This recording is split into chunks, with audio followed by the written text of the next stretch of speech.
오늘은 신명기 7장 말씀 우리 함께 살펴보겠습니다. 오늘도 주신 말씀 속에서 하나님이 우리에게 주시는 축복이 무엇인지, 또 무엇을 통해 우리가 하나님이 예비하신 그 축복을 누리며 살아갈 수 있을지를 우리가 깨닫고 또 순종하는 귀한 하루가 될 수 있기를 간절히 바랍니다. 신명기서는 모세의 설교로 이루어졌다라고 말씀드렸습니다. 가나안 땅을 눈앞에 두고 있고 이제 곧 그 땅에 들어가 하나님이 말씀하신 약속의 땅을 차지하게 될 이스라엘의 후손들, 그들을 향하여 모세가 설교를 통해 여러 가지 중요한 내용들을 가르쳐 주고 전달하고 있는 내용들입니다. 그 땅에 들어가서 어떻게 살아가야 할 것인가, 신앙과 어떤 삶의 원리들을 말씀을 통해 가르쳐 주고 있습니다. 그들이 지금 모세가 전하는 이 말씀 가운데 들려지는 이 원리, 이 말씀을 따라가는 것, 이것은 너무나 중요한 일입니다. 왜냐하면 그들이 그 땅에서 복을 받을 것인가, 아니면 그 땅에서 저주와 심판을 받게 될 것인가, 이것이 바로 그들의 말씀을 따라가느냐 아니면 그렇지 못하느냐에 달려 있기 때문에 그렇습니다. 그래서 신명기서 안에 보면은 곳곳에 이 복과 저주에 대한 갈림길에 대해서 분명히 있음을 우리에게 종종 자주 말씀해 주는 것을 보게 됩니다. 복과 저주가 내 앞에 있으니 그것 가운데 너희가 무엇을 누릴지 선택하고 결정하라라는 메시지입니다. 예를 들면 앞으로 우리가 보겠지만 신명기 11장 26절에 이런 말씀이 있습니다. 내가 오늘 복과 저주를 너희 앞에 두나니. 하나님이 우리 앞에 복과 저주 둘 중에 하나를 선택할 수 있는 갈림길을 두셨다라고 말씀합니다. 그러므로 너희가 무엇을 누리며 살아갈 건지를 결정해야 한다라는 말씀입니다. 말씀을 따라가며 하나님이 예비하신 그 복을 누리는 삶을 살 것인지, 아니면 저주와 멸망의 길을 갈 것인지 너희는 결정하고 선택하여 가야 한다라고 촉구하는 말씀인 것입니다.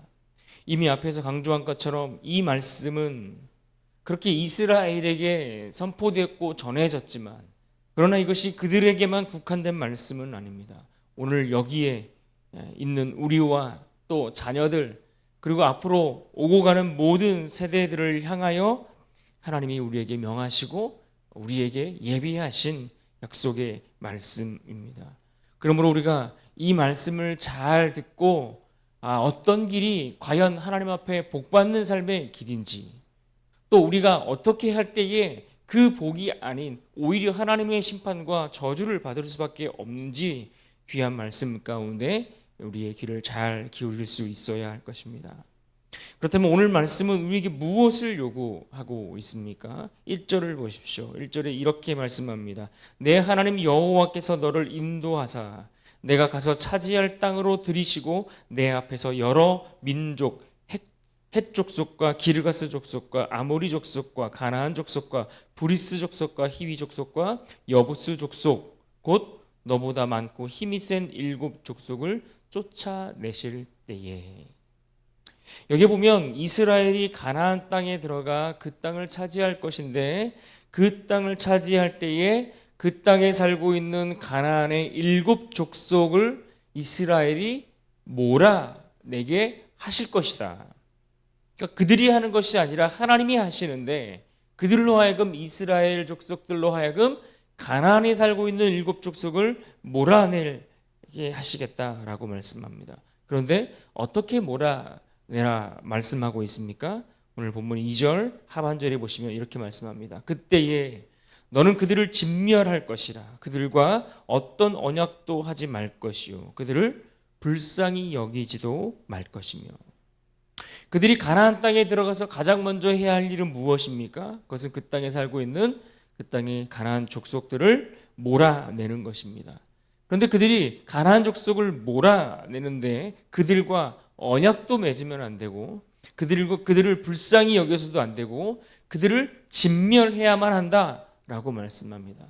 그러니까 굉장히 뭔가 강력한 행동을 이스라엘에게 요구하고 있는 것을 우리가 볼 수 있습니다. 하나님은 도대체 왜 이렇게까지 강력한 대처를 요구하고 계실까요? 물론 우리가 복과 저주에 대한 저주를 결정짓는 문제가 바로 그와 관련되어 있기 때문에 이것이 중요하다는 것을 우리가 알 수 있습니다. 그렇다고 오늘 말씀을 보면 이렇게까지 과하게 이렇게까지 철저하게 진멸하고 그들을 멸하고 불쌍히 여기지도 말고 아예 그들을 상종하지 말아야 한다라고까지 이렇게 과하게 이야기하고 있을까라는 그러한 너무 지나친 것 아닌가라는 생각을 말씀을 볼 때마다 우리가 들곤 하는 것입니다. 간략히 이와 관련해서 설명드린 바 있지만 이 말씀을 이해하기 위해서는 우리가 몇 가지 선 이해가 필요합니다. 먼저는 당시 가나안 땅에 대한 하나님의 평가가 어떠한지를 우리가 볼 수 있어야 합니다. 창세기 15장에 보시면 하나님께서 아브라함과 언약을 맺는 장면이 나옵니다. 이때 이 땅에 대한 하나님의 평가가 어떠한지를 우리에게 말씀해 주고 있는데 창세기 15장 6절에 이렇게 말씀합니다. 내 자손은 4대 만에 이 땅으로 돌아오리니 이는 아모리 족속의 죄악이 아직 가득 차지 아니함이니라 하시더니. 무슨 말입니까? 가나안 땅에 대해서 하나님께서 언급하셨는데 아직 죄가 그 땅에 가득 차지는 않았다 이렇게 말씀하고 있습니다. 그래서 그들을 몰아내거나 쫓아내지 않으셨다. 아브라함 시대에 그렇게 하지는 않으셨다라는 것입니다. 근데 이 말은 무슨 말인가 하니 그 땅에 죄가 없었다는 이야기가 아닙니다. 죄가 없었던 것은 아니지만 죄가 있는데 어떻다는 겁니까? 하나님이 아직은 기다려주고 계시다라는 겁니다.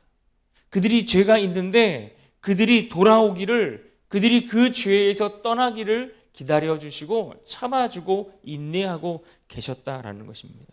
그런데 시간이 흘렀습니다. 무려 이제는 400여 년의 시간이 지났습니다.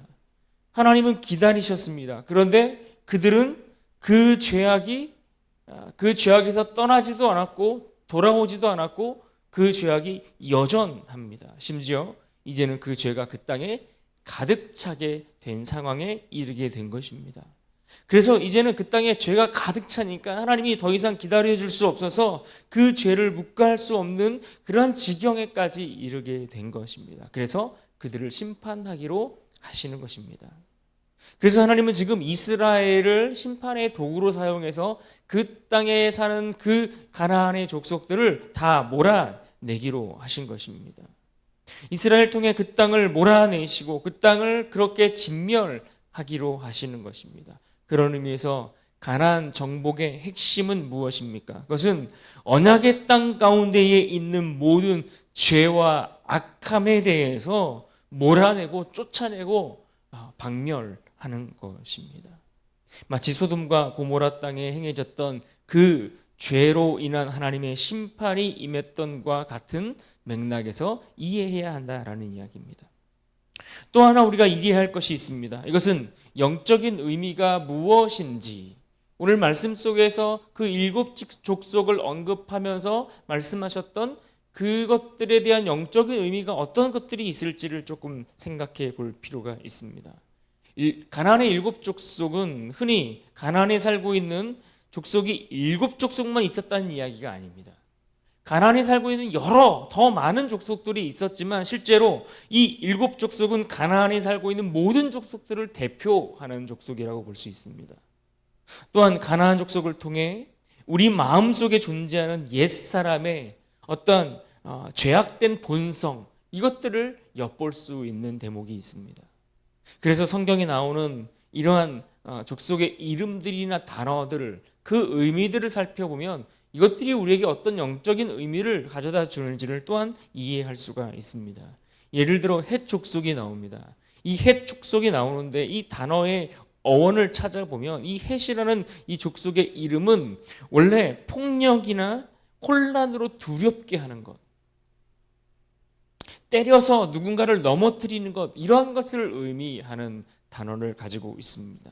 그래서 이 헷 족속의 이름은 가나안 족속이 가지고 있는 그들의 본질을 생각나게 해주는 것입니다. 언약의 자손들을 때려서 넘어뜨리고 그들에게 두려움을 심어주는 존재, 이런 것들을 상징해 주는 것입니다. 세상에서는 하나님이 주신 그 평안과 샬롬을 누리지 못하고 오히려 그것을 빼앗아 가는 것들이 있습니다. 보기에는 멀쩡해 보이는데 우리를 유혹함으로써 우리에게 달콤한 것을 줄 것처럼, 그것이 우리에게 평안을 줄 것처럼 다가오지만 실제로는 우리에게 평안을 주는 것이 아니라 우리 마음에 낙심을, 우리 마음에 절망을, 우리 안에 두려움을 심어주는 것들이 있습니다.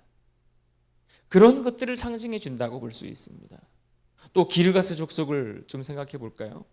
이 기르가스는 진흙탕이라는 뜻을 가지고 있습니다. 무질서와 혼돈을 의미합니다. 우리의 앞길을 진흙탕처럼 혼돈시켜서 아무것도 보지 못하고 올바른 길을 가지 못하도록 하는 존재입니다. 그러나 하나님은 어떤 하나님입니까? 하나님은 질서의 하나님이라고 말씀합니다. 모든 만물을 창조하실 때 하나님은 질서를 따라 창조하셨고, 그 만물을 다스리실 때에도, 통치하실 때도 여전히 그 질서를 따라 하나님이 통치하십니다. 그리고 지금도 놀라운 조화와 균형과 세밀한 것들까지도 질서 있게 운행해 가시는 것을 우리는 기억해 볼 수가 있습니다. 그래서 남편과 아내 사이에 그 부부의 관계든지 가정에서든지 교회에서든지 심지어 물질에 대해서조차도 바른 질서를 무너뜨리는 것들이 있는데, 그런 것들에 대한 모든 것을 심판하신다는 의미가 담겨 있습니다. 바른 질서가 세워지지 않으면 무엇이 문제입니까? 혹 우리가 재물에 대하여 그것들이 바른 질서가 세워져 있지 않으면 우리가 그 물질에 대해서 노예가 되어 살아가는 겁니다. 혹은 어떤 사람에 대해서 노예가 되어서 끌려가며 살아가게 되는 겁니다. 한 가지만 더 보면 히위 족속을 생각해 봅니다. 히위 족속은 어떤 족속일까요? 히위 족속은 한마디로 얘기하면 세상의 모든 향락과 즐거움, 또 음란함, 이런 것들을 상징한다라고 볼 수 있습니다. 성경에서 이 히위 족속이 가장 먼저 등장하는 장면이 어디인가 하니 바로 야곱의 딸 디나를 강간하는 장면입니다. 이 히위 족속의 한 사람인 세겜이 자신의 즐거움과 성적인 향락을 위해 무엇이든 행하는 그러한 사람의 모습을 보여줍니다. 그래서 이들은 세상의 쾌락과 즐거움을 탐닉하는 자, 우리 안에 있는 그러한 어떤 음란한 것들에 대한 연약한 죄성을 상징해 주고 있다라고 볼 수 있는 겁니다. 그래서 하나님은 그 땅에 들어가서 그 땅의 모든 풍요와 그 땅의 모든 쾌락으로 우리를 유혹하는 것들에 대해서 그것들을 적당히 타협하고 적당히 그들과 어울려 살 길을 모색하는 것이 아니라 그들을 완전히 끌어내고 끊어내고 그들을 진멸해야 된다라고 말씀하고 계시는 겁니다. 이처럼 당시 가나안 땅에 있는 모든 문화가 그랬던 것입니다. 그리고 오늘 우리가 살아가는 이 세상의 문화가 또한 그렇다라는 것을 우리에게 가르쳐 주고 있는 것입니다.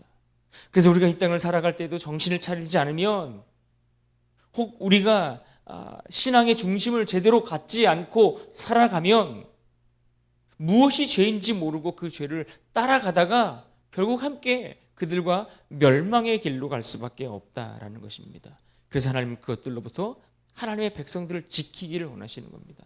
하나님은 그런 것들로부터, 그런 위협으로부터 하나님의 백성들을 지키시고 보호하시고 그 영적인 싸움에서 승리하기를 원하시는 겁니다. 그래서 이어지는 말씀 속에 보면 3절과 4절에 더 구체적으로 그들과 혼인하지 말라, 결혼하지 말라고까지 경계하고 있는 것입니다. 왜 그렇습니까? 이방인과의 결혼을 통해 그들이 하나님을 떠날 수 있기 때문에 그렇습니다. 성경은 이처럼 이방인들과의 결혼에 대해서 그것이 이스라엘을 타락으로 이끄는 첩경이 될 수 있다는 것을 말씀해 주고 있습니다. 대표적인 예가 누구일까요? 하나님 앞에 지혜롭고 신실한 왕으로 인정받았던 솔로몬입니다. 그는 다윗의 아들입니다. 우리가 잘 아는 대로 1,000마리의 양을 하나님 앞에 한 번에 드려 그렇게 제사를 드렸을 정도로, 게다가 하나님이 그의 그 제사를 받으시면서 무엇을 내가 너에게 줄까라고 이야기했을 때 그는 다른 것을 구하지 않고 오직 하나님 앞에 지혜를 구했던 왕입니다. 그러니까 하나님이 얼마나 기뻐하셨을까요? 그런데 그가 어느 날 애굽의 왕 바로의 딸을 데려옵니다. 성경에 보면 그의 후궁이 700명이고 첩이 300명이나 됐다라고 이야기합니다. 그 여인들이 들어올 때 몸만 들어왔을까요? 아닙니다. 그들이 그 나라의 우상을 함께 가지고 들어오는 겁니다. 그리고는 그 우상을 섬길 산당을 하나하나 만들기 시작합니다. 결국 이스라엘이 둘로 갈라지게 되는데, 이스라엘이 남북으로 갈라질 때 보면 솔로몬의 아들 르호보암 때에 그런 일들이 있었지만 실제로는 이 솔로몬 때에 이미 무너진 것을 우리는 볼 수 있어야 하는 겁니다. 죄는 이처럼 전염병과 같은 것입니다. 전염병이 한 사회를 파멸로 이끌어 가는 것을 우리는 잘 압니다. 의학이 발달하지 않았던 14세기경에 전 유럽을 흔들었던 패스트가 유럽 인구의 3분의 1을 감소시켰던 것을 우리가 잘 알고 있지 않습니까? 마치 바이러스를 그렇게 적당히 차단하면 안 되는 것처럼, 완전히 진멸해야 하는 것처럼 죄에 대해서 우리가 그렇게 해야 한다라는 이야기입니다. 그래서 말씀을 가지고 치열하게 싸우고 끊어내고 잘라내고 진멸시키지 않으면 그 죄악된 세상과 우리가 그냥 똑같이 동화되고 만다라는 것입니다. 그래서 우리에게는 이러한 성경적인 시각이 필요한 겁니다. 결혼에 대한 올바른 이해, 물질에 대한 바른 생각들, 그리고 인간에 대한 올바른 평가와 기준들이 우리에게 있어야 하는 것입니다. 하나님께서는 결혼을 통해 이루시려는 바가 무엇인지를 알아야 됩니다. 또 물질을 통해서 우리에게 어떻게 소유하고 사용해야 할지를 말씀하시는가, 또 인간을 어떠한 존재로 하나님이 창조하셨는가를 우리가 제대로 알고 그것들을 바라볼 수 있는 훈련이 우리에게 필요한 것입니다.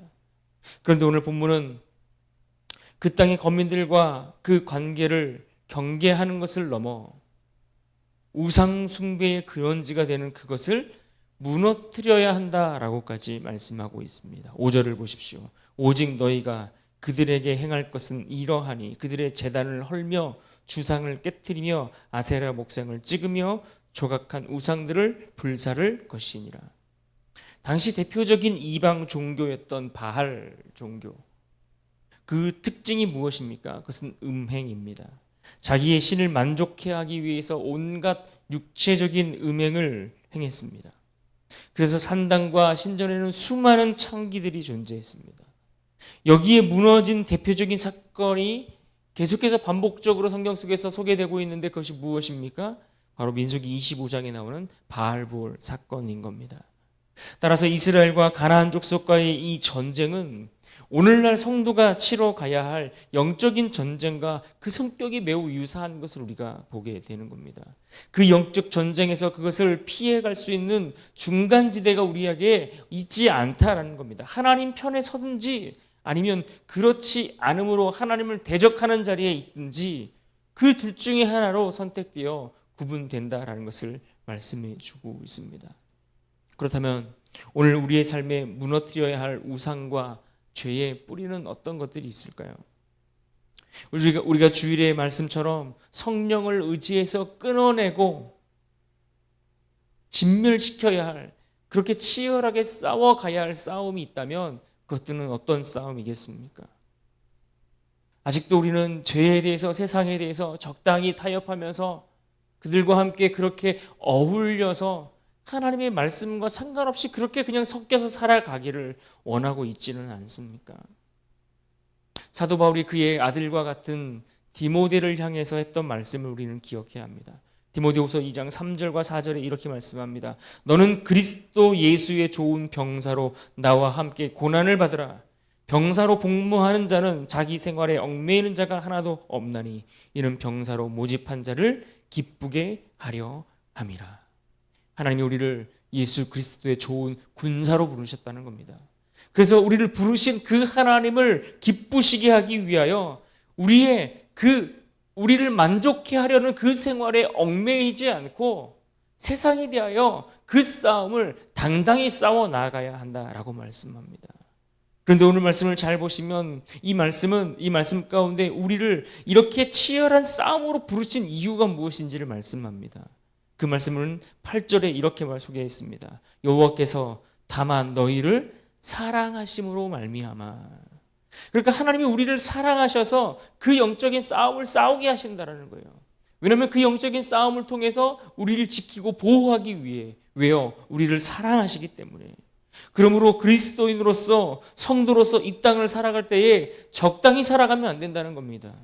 적당히 거절하며 살아가지 마시고 하나님을 따르기로 결단하고 하나님만 쫓기로 결정하고 하나님 앞에 우리가 싸워가야 할 그 믿음의 싸움을 싸우며 여전히 이 땅에 거하는, 이 땅의 그 가나안 족속들을 쫓아내야 한다라는 것입니다.